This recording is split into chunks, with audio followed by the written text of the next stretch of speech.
আমি এখানকার জমিদার, আর এটা আমারই জঙ্গল। এখানে তুমি বাড়ি করেছো, ওই আমাকে তো কিছু জিজ্ঞেস করোনি?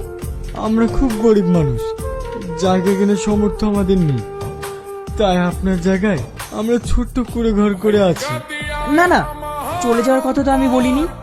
তোমার বাড়িতে এক গ্লাস পানি হবে? আমার ভীষণ পেপাসা পেয়েছে।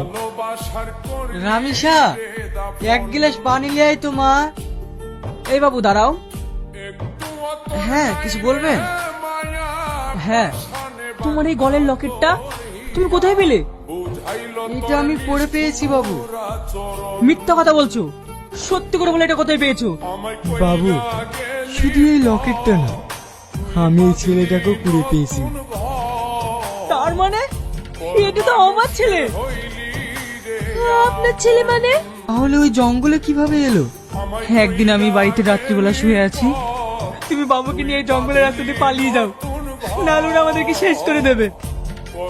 না, তোমাকে ছেড়ে আমি যাব না, তুমিও চলো। ওই যে শালা পালাইছে। ধর শালাকে, সাল্লুর সাথে পাঙ্গা। হে আল্লাহ, আমি আমার বাচ্চাকে তোমার ভরসায় রেখে গেলাম, তুমি ওকে রক্ষা করো। না, এই ছেলে আমার, এই ছেলে আমি কাউকে দেবো না।